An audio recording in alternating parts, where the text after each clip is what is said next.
Fala pessoal, tudo bem? Davi Vega com vocês novamente, né? Hoje seguindo nossa série de recomendações de livros, de vídeo, onde eu faço comentários recomendando grandes clássicos, não só da literatura nacional como também da internacional. Eu quero fazer esse vídeo emendando com outro vídeo que eu falei sobre a obra do Victor Serge, né? Recordações de um Revolucionário, né? Memória de um Revolucionário, e eu vou deixar a descrição dessa videoaula na descrição do vídeo, né? Vou deixar o link na descrição do vídeo.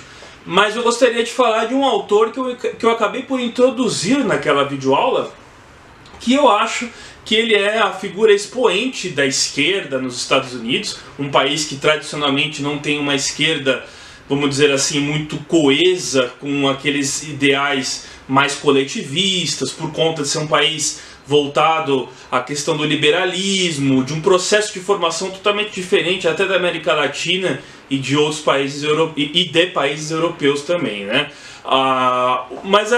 Ele foi basicamente a figura expoente da esquerda norte-americana, e ele foi também, além disso, né, eu não acho que devemos reduzir o autor às suas escolhas políticas, porque o autor e a sua obra está acima sempre de qualquer viés, né?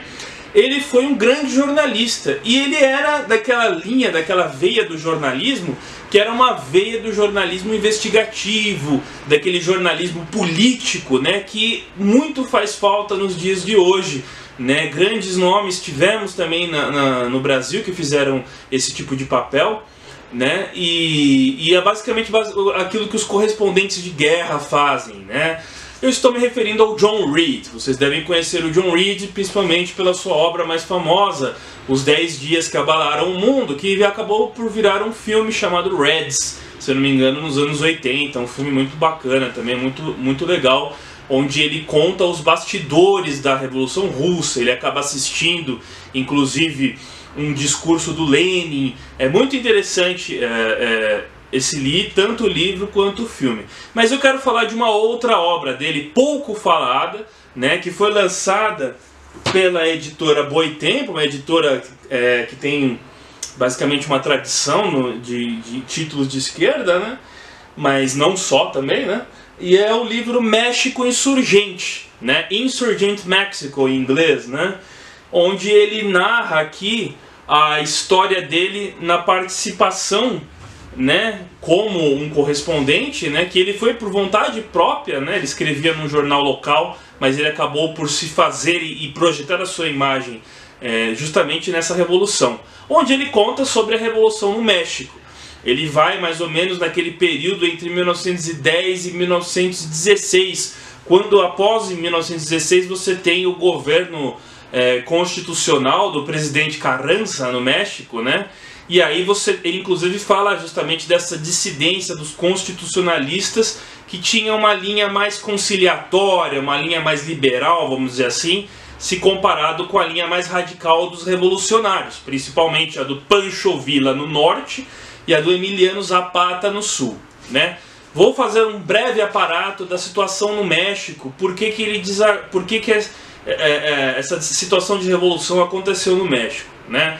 México é um país cuja formação ela é uma formação muito mitológica se a gente comparar com outros países da América do Sul e da América Latina em geral, né? O México, alguns consideram a América Central culturalmente, né, por conta de sua cultura latino-hispânica, mas geograficamente ele está localizado na América do Norte, inclusive participa do NAFTA, né, daquele bloco comum dos países da América do Norte.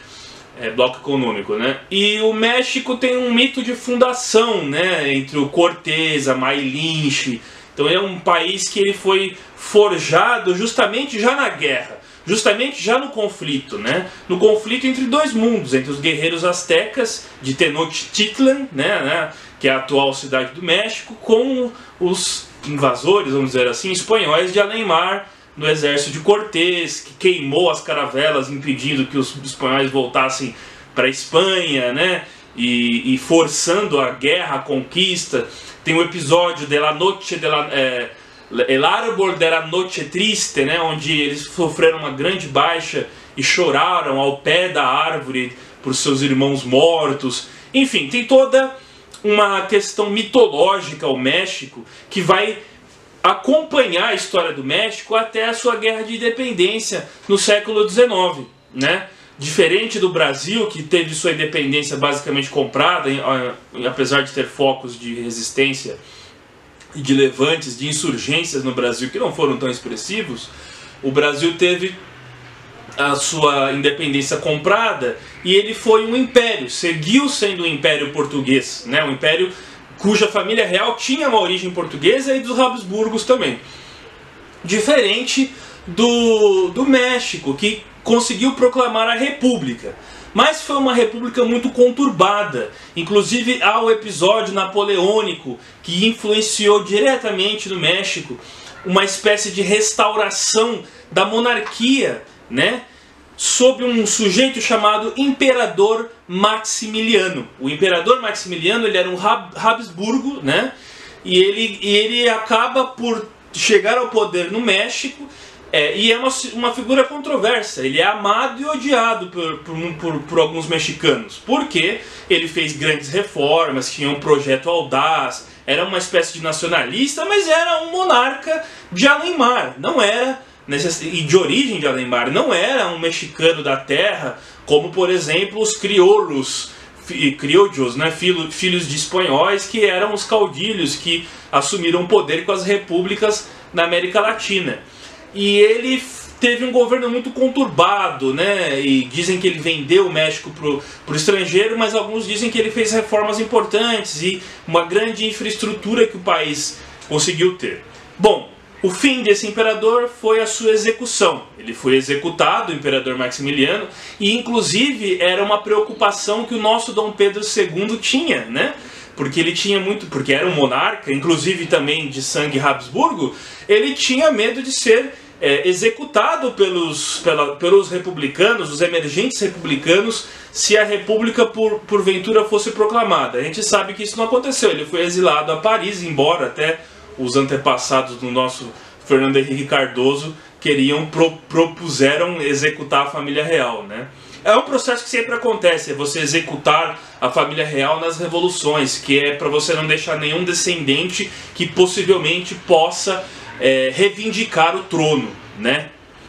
Então, passado todo esse turbilhão de uma tentativa de volta do imperador no México, né, de uma monarquia, eu gostaria de falar de duas figuras muito importantes. Uma revolucionária e a outra revolucionária no sentido de uma revolução conservadora, que foi uma espécie de caudilho que o país teve. A figura mais à esquerda seria o Benito Juárez, ou Benito Juárez, né? Tem até um distrito na Cidade do México hoje com seu nome. E a outra seria o ditador Porfírio Díaz, que também foi uma figura muito controversa. Ele é adorado e amado e odiado, né? A esquerda o odeia, acusando de déspota, de ditador, enfim. E embora algumas pessoas de esquerda reconheçam alguns feitos que ele teve, e algumas pessoas o idolatram como uma figura expoente da nação mexicana, que forjou justamente aquela questão do sentimento nacional republicano mexicano, muito influenciado pelo positivismo. E esse positivismo é uma velha ideologia que impregnou os quartéis de todos os republicanos e caudilhos da América Latina, inclusive o Brasil, né? Quase todos os ditadores que tivemos na América Latina, muito bem representado por um outro livro que eu tenho aqui, que é o livro do Tirano Bandeiras. Esse livro aqui do Valle Inclán, Ramón del Valle Inclán, que foi um espanhol da geração de 1898 na Espanha. E ele fez uma sátira de um país fictício, onde ele emprega inclusive termos mexicanos, onde seria um país fictício misturado com todas as culturas de todos os países hispânicos, onde ele falava de um tirano, né, que ele gostava de jogar o jogo da rana, né, jogar a moeda lá na rã, e tem os revolucionários.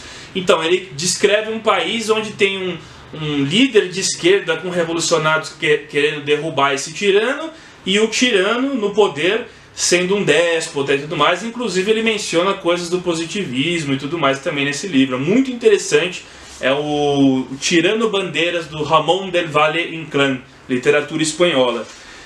E o Porfírio Díaz então fez todas essas reformas no México, foi basicamente um caudilho. E o Benito Juárez, ele inclusive foi uma figura expoente da esquerda. Muitos socialistas na transição do século XIX para o século XX eram admiradores de sua figura. Inclusive, um grande socialista italiano deu o nome Benito ao seu filho em homenagem ao revolucionário mexicano Benito Juárez, né? E esse seu filho, nos primeiros anos de sua vida, era socialista, defensor do socialismo, inclusive tinha relações com Benedetto Croce na Itália, né? Benedetto Croce, Palmiro Togliatti, e futuramente ele iria fundar o Partido Nacional Fascista, né? Estamos falando de Benito Mussolini. O nome Benito Mussolini, o nome Benito vem é uma homenagem que seu pai fez ao revolucionário mexicano, né? E o século XX, ele entra no México sendo um país muito atrasado, com todos aqueles problemas que a América Latina e quase todos os países da América Latina têm, né? É um país que tem um problema sobretudo ligado à terra, a questão da reforma agrária. E os revolucionários mexicanos, eles vão ter uma espécie de insurgência, sobretudo ligado à terra. Claro que o México ainda não era um país industrializado, nem mesmo o Brasil, né? Eu acho que tanto o México quanto o Brasil, eles se tornam países industrializados mais nos anos 50, mais depois da Segunda Guerra Mundial em diante, né? E o México, então, era um país totalmente agrícola. E uma figura muito importante foi Emiliano Zapata, né? O zapatismo, ele começou a reunir aqueles agricultores no sul do México para lutar contra, primeiramente, o Victoriano Huerta, que foi uma espécie de ditador também, mas depois eles encabeçaram a luta também contra o presidente Carranza, que foi num momento, já tinha começado a Primeira Guerra Mundial, que o México começou a vender parte do seu território aos Estados Unidos. O México, ele tinha já perdido boa parte do seu território na guerra que os americanos empreenderam contra o México no século XIX. Tem a questão da Califórnia, por exemplo, que pertencia ao México e foi comprada pela Espanha, e boa parte do território do norte do México também. Então tinha já essa tensão com os Estados Unidos. E uma figura muito importante que vai nascer justamente perto da fronteira com os Estados Unidos foi o Pancho Villa, o general Francisco Villa, né? O Francisco no México eles chamam de Pancho, na Espanha é Paco, né? O Pancho Villa, ele vai ser justamente nascido em Durango, Durango é perto da fronteira. Ele vai ser um jovem que cresceu com todo aquele ressentimento e toda aquela raiva em relação aos Estados Unidos, justamente por sofrer aquela opressão do governo federal, dos federales no México, que basicamente venderam boa parte do território aos gringos, né, aos estadunidenses, e que oprimiam aquele povo. Foi mais ou menos nessa época que a palavra gringo ela surge, que é green go, green de verde e go de vai, ou seja, verde vai embora verde, em referência às notas de dólar, né, da moeda americana. Então vai embora dólares, vai embora os americanos. Então ficou gringo e que virou gringo, e a gente usa o gringo em toda a América Latina hoje para designar qualquer pessoa que seja estrangeira, sobretudo da América do Norte. Então o John Reed, ele vai basicamente aderir à luta no México, né, como um correspondente, justamente quando todo esse turbilhão está acontecendo. E ele inclusive narra com detalhes uma entrevista que ele teve com o próprio Pancho Villa, que depois vai ser retratada num filme dos anos 60 ou 70, se eu não estou enganado, um filme mexicano mesmo, que se chama México Insurgente. Esse filme é possível encontrar no YouTube, eu já encontrei ele no YouTube, não creio que com legendas, mas em espanhol você encontra. A imagem não está muito boa porque ele realmente não foi gravado, ele não foi uma superprodução, enfim. E ele narra nesse filme, inclusive tem uma passagem, a entrevista que ele faz com o Pancho Villa, né? E ele mostra o Pancho Villa como um analfabeto, que era realmente um analfabeto, mas que ele falava que ele tinha uma veia para ser um guerreiro, para ser um revolucionário, que ele não se dava bem sentado num gabinete enquanto um presidente, que ele gostaria de pôr no lugar realmente uma pessoa que tivesse a capacidade de gerir e dirigir um país, que essa pessoa não seria ele, porque ele era uma pessoa que a única coisa que ele sabia fazer era revolução e guerra. Ele sabia fazer apenas isso, né? E aí nessa entrevista ele fala justamente que ele tem a intenção, a vontade de acabar com o analfabetismo no México, que ele acha que todas as crianças têm o direito a ter uma refeição e também o direito de saber ler, que é uma coisa que foi privada dele.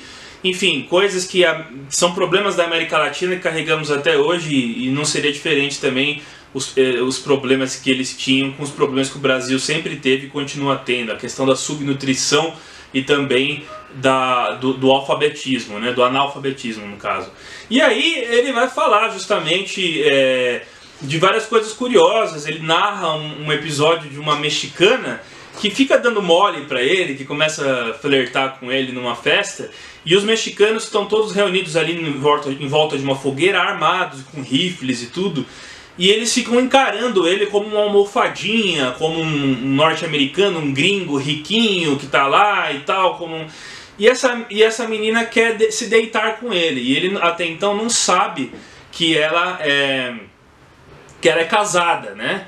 E justamente casada com um dos revolucionários que pode, e se ele aderir à vontade dela, isso pode custar a sua cabeça. E ele vai dormir com ela e ele fala, bom, vou arriscar, tá? Ele até bebe um pouco a mais, fica meio bêbado de tequila e tal. E aí, na hora que ele vai tentar consumar o ato, né, da noite, ela rejeita e fala que não, e fala, senhor, né, em inglês, senhor, eu sou casada, né? Então, ou seja, ele fica pensando, poxa, se ela é casada, por que ela me levou até o quarto e se deitou na cama comigo e agora ela se recusa a fazer qualquer coisa comigo se ela é casada, né? E aí são coisas culturais, porque ela fala que justamente ela queria dar a entender, não que ela fale, mas dar a entender que ela queria fazer uns ciúmes pro marido dela, só que olha o risco que ele correu, o marido dela é um revolucionário armado, né? Que está ali em toda aquela situação de revolução no México e tudo mais. Tem partes do livro que ele fala, inclusive, de uma espécie de sentimento anti-hispânico do Pancho Villa, né? Que ele tem o projeto de mandar expulsar todos os espanhóis do México, né? Porque ele fala que eles usurpavam o México desde sempre. Só que hoje é possível se fazer a leitura de um hispanismo também que admira a própria Revolução Mexicana no México frente às ideias do imperialismo norte-americano e tudo mais, né? Vale lembrar que eu não estou aqui fazendo uma apologia à Revolução Mexicana e aos ideais da Revolução Mexicana. Eu estou tentando fazer um aparato, principalmente histórico, ligado principalmente à obra do John Reed. Né? Eu não acredito em comunismo, eu não acredito nem mesmo num anarquismo que tente trazer aquela questão da bondade da natureza humana, da cooperação. Tudo isso é muito lindo ao se ler um Kropotkin, um Malatesta, mas eu não acredito que isso na prática funcione, sobretudo no mundo de hoje. Talvez pode funcionar num condomínio, pode funcionar numa aldeia isolada, mas eu não acredito que numa sociedade em escala global, como nós temos hoje, voltada ao capital, à produção e tudo mais, isso é possível. Mas eu sou um grande amante das ideologias e da história, e sobretudo das revoluções e desses personagens icônicos, né? Outra coisa curiosa é que o exército zapatista, inspirado no Emiliano Zapata, né, ele existe até hoje, principalmente, esse aqui é o livro, né, do México Insurgente, e ele existe até hoje, vem algumas imagens aqui, principalmente pelo subcomandante Marcos, né, que ele tem toda uma guerrilha ali no México, né, e também tem relações com o narcotráfico, muito parecido com as Farc aqui da Colômbia e tudo mais, que inicialmente também começou como um grupo guerrilheiro de esquerda. Mas o subcomandante Marcos, ele tem toda essa questão mítica também, revivendo os ideais zapatistas, né?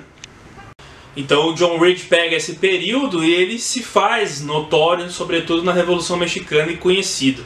E a Revolução Mexicana, ela tem uma aura um pouco poética também, porque ela é uma das revoluções que mais foi retratada até antes da Guerra Civil Espanhola, que depois vai ocupar esse espaço, de uma forma midiática, né? Você tinha cineastas que iam para o México e inclusive faziam do Pancho Villa um popstar, né? Da mesma forma que o Che Guevara foi feito uma figura pop, né? Com aquela foto icônica dele, famosa, nos anos 60, o Pancho Villa ele tinha essa correspondência nos anos 10 até 1920 mais ou menos, né? E vários artistas e fotógrafos e cineastas registraram a Revolução Mexicana. Inclusive tem-se relato de cineastas japoneses que foram gravar a Revolução Mexicana, e também o próprio Eisenstein. O Eisenstein fez um filme que ficou incompleto. Ele foi gravar os revolucionários mexicanos, acho que é a mando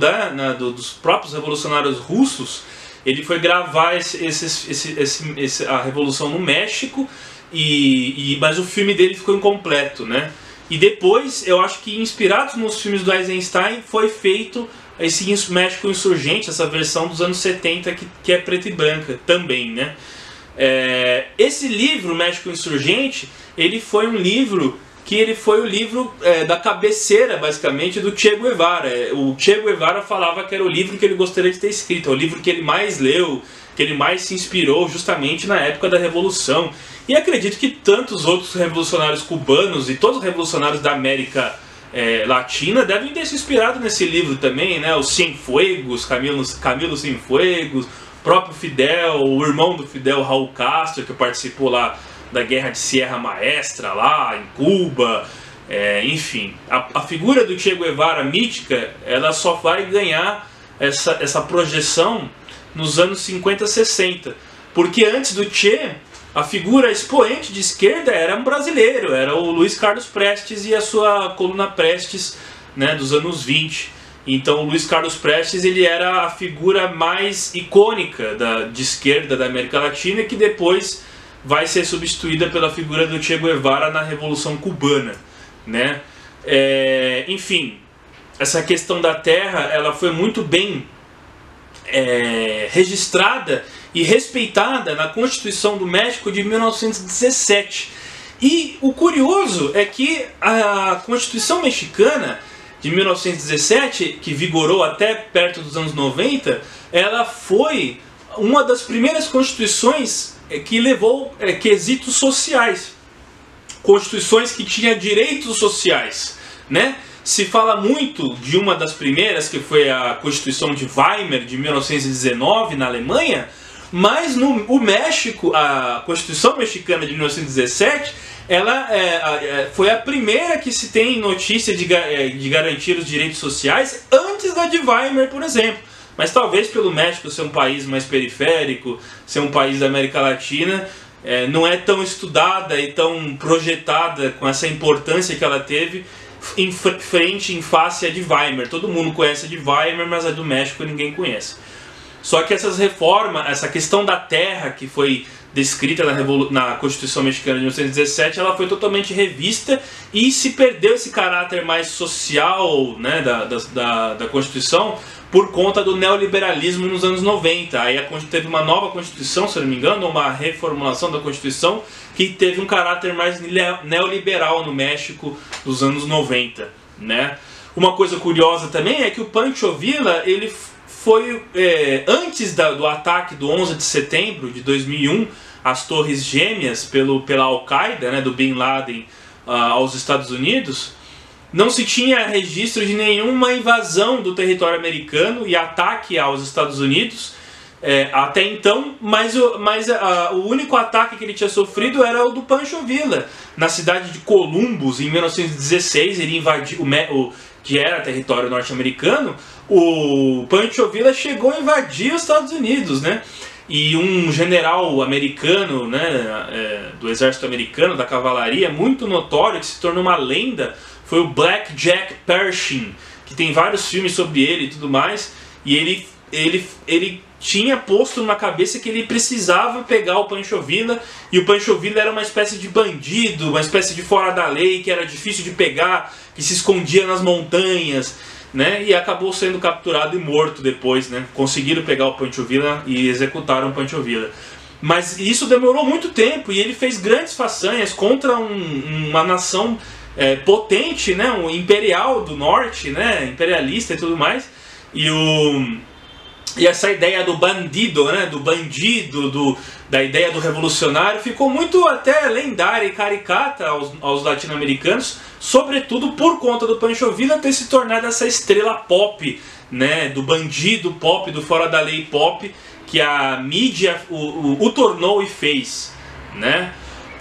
Enfim, o México é um país que ele tem uma característica muito parecida com a do Brasil. Ele é um país que tem uma alma conservadora, extremamente católica, voltada ao passado e à tradição, né? Mas ao mesmo tempo ele tende à modernidade, ele tende e é seduzido pelas ideias progressistas de futuro e de progresso. Então ele tem essa dualidade que é muito parecida com a dualidade que o Brasil tem, e eu acredito que quase toda a América Latina, né? No Brasil, a questão da terra sempre foi um problema também. Você tem, por exemplo, as ligas camponesas do Francisco Julião, dos anos 50, né, que vai depois desaguar na luta armada contra a ditadura nos anos 60, né? Enfim, mas eu acredito que eram outros tempos. Hoje você tem, não que eu defenda, mas entendo que por conta da maior parte do planeta ser urbanizada hoje, ser impossível uma agricultura de subsistência que a todos tenham, ou questão da terra, por exemplo, em países como o Japão, o sujeito não tem nenhum apartamento de 50 metros quadrados para ele morar, que dirá ele plantar alguma coisa. Os países como o Brasil e outros da América Latina, cabe a eles ter uma agricultura mecanizada para se produzir grandes quantidades para poder alimentar o mundo, e esses países justamente que têm esse problema da terra e que não tem terras agricultáveis e que também tem um problema de falta de terra. Então cabe a nós ser esse celeiro do mundo, e não que eu não reconheça que a questão de você ter uma agricultura de subsistência individual, né, ela é extremamente importante, você produzir a sua própria comida e consumir aquilo que você produz, né? Mas eu não acho que isso seja a solução total para um planeta que cada vez mais tem áreas urbanas. E aqui mesmo no Brasil, aqui mesmo em São Paulo, onde eu estou, eu cresci em Santana de Parnaíba, que é na grande São Paulo, uma cidade vizinha a São Paulo, que tinha bastante terras. Hoje é totalmente urbanizado o lugar lá, e quase ninguém mais vive do seu plantio. O antigo caipira que vivia da terra, hoje não é mais campesino, hoje ele é um operário dos galpões e das indústrias das cidades vizinhas, Itapevi, Barueri, enfim, que se tornaram cidades industriais. Ou seja, a gente pode romantizar essa questão, e eu acho que a questão da terra ainda é um problema, mas eu acho que a reforma agrária, da forma com que a esquerda pensa, ela deveria ter sido feita quando se aboliu a escravidão, quando nós proclamamos a República. Isso deveria ter sido feito, ou até mesmo nas reformas do Estado pós-Revolução de 30 com Getúlio Vargas, ou até mesmo nos anos 50 com Francisco Julião. Mas eu não acredito que hoje a solução seja entregar uma enxada para o sujeito trabalhar na terra. Eu não acredito que essa seja a solução, porque o mundo mudou. Não que eu defenda o agronegócio predatório, claro que não. Isso a gente sabe dos males que ele causa. Mas enfim, a pandemia veio escancarar também uma outra realidade. Todo mundo fugindo das cidades, quem pode, e regressando ao campo.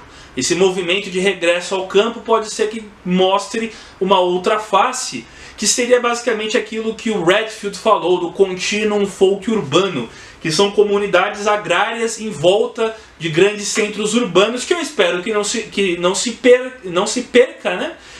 E, enfim, não que a gente precise de revolucionários como Pancho Villa ou qualquer outras figuras icônicas assim, que ficaram relegadas à história e ao passado. Mas eu não acredito na coletivização também, não acho que a solução seja a coletivização da terra, né? Tem um discurso muito bonito do Touro Sentado, né? Aquele indígena americano que ele escreve uma carta falando como que vocês podem ser dono da terra, dos rios. É lindo, é muito bonita aquela carta, porque realmente a terra deveria ser de todos.